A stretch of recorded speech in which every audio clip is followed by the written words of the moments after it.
Bonjour à tous, écoutez, me revoilà.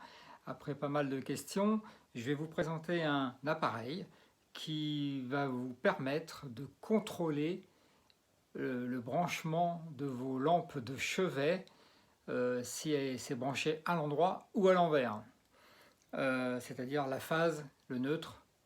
Alors, il y a des prises où il y a la prise de terre, donc c'est comme un détrompeur, vous ne pouvez pas vous tromper quand vous branchez, hein, il n'y a pas de 36 solutions. Par contre, les fiches qui ont deux comme ça, je vais vous montrer. Voilà. Par contre, quand vous avez une prise électrique comme ça, vous branchez comme ça ou comme ça. Quel est le bon sens? Ça va vous permettre. Je vous mettrai le détail. Donc ça, c'est comme un stylo. Vous voyez, on allume.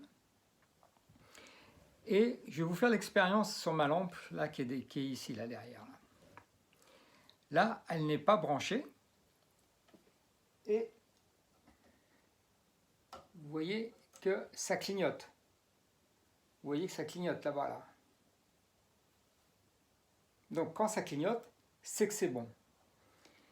Elle est éteinte, ça clignote, elle est dans le bon sens. Si je l'avais branchée dans le mauvais sens, donc je tourne la prise, voilà ce qui arrive.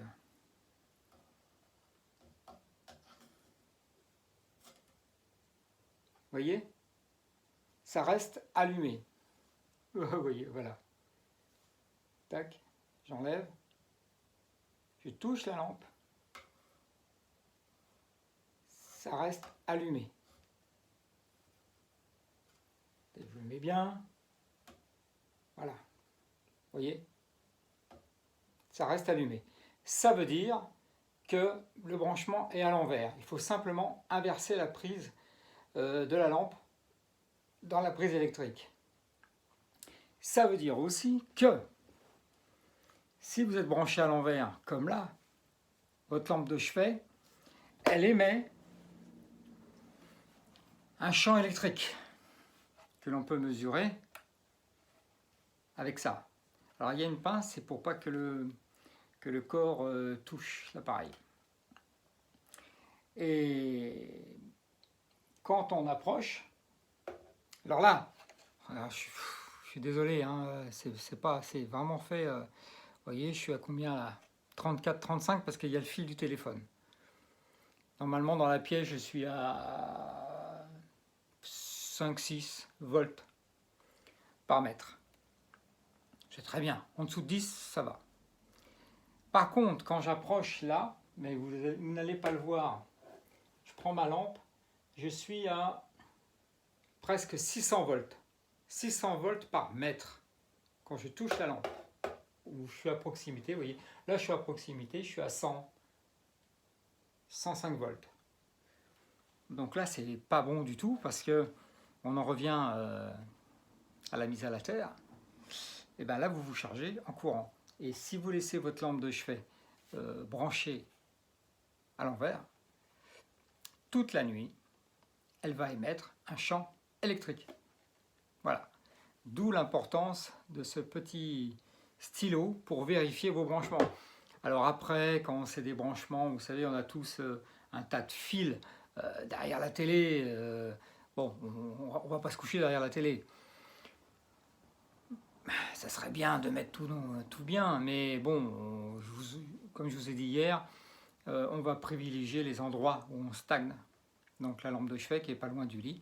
Donc vous avez du courant qui vous arrive dans la figure toute la nuit, dans la tête. Donc voilà. Une précision également. Il faut bien séparer. Alors quand on dit champ électrique, champ magnétique égale champ électromagnétique, parce que le magnétique et l'électrique, ils vont ensemble dans la... Il y a des gens qui ont fait des vidéos très très bien pour expliquer ce que c'est un champ magnétique, ce que c'est un champ électrique. Je ne vais pas me lancer là-dedans, c'est pas mon métier. Ils font ça très bien, donc allez voir si ça vous intéresse. Moi, ce que je vais vous dire, c'est qu'il faut séparer, bien comprendre que champ électromagnétique, électrique ou magnétique, basse fréquence, et avec ça, c'est les hautes fréquences. Ça, c'est pour mesurer le volt par mètre pour micro-ondes, téléphone portable, Wi-Fi, ouais, tout ça. La mise à la terre ne vous protégera pas de ça, des hautes fréquences. Il faut bien faire le distinguo. Hein.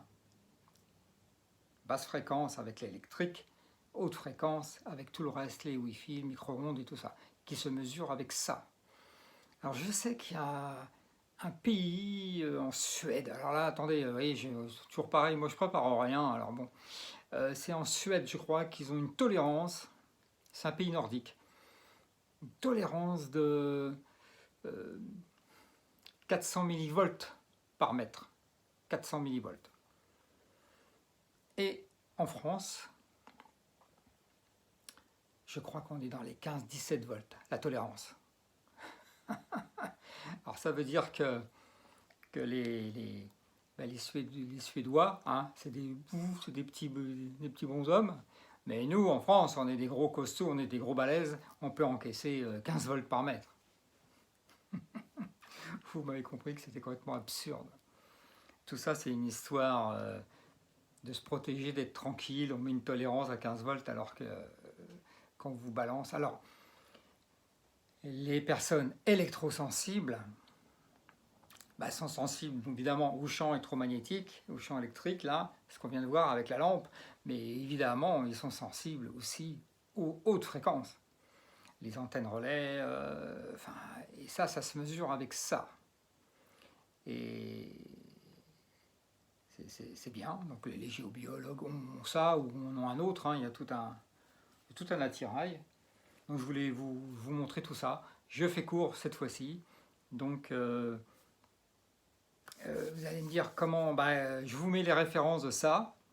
Il y en existe peut-être une autre marque, peut-être, je ne sais pas, enfin celui-là il est très bien, c'est pas excessivement cher, mais ça vous permet de voir si votre prise au moins de la lampe est bien branchée. Est-ce que les électriciens utilisent certainement, hein, donc si vous avez quelqu'un qui est électricien, vous pouvez lui demander de vérifier au moins si votre lampe est branchée à l'endroit. Voilà, je vous remercie, à bientôt.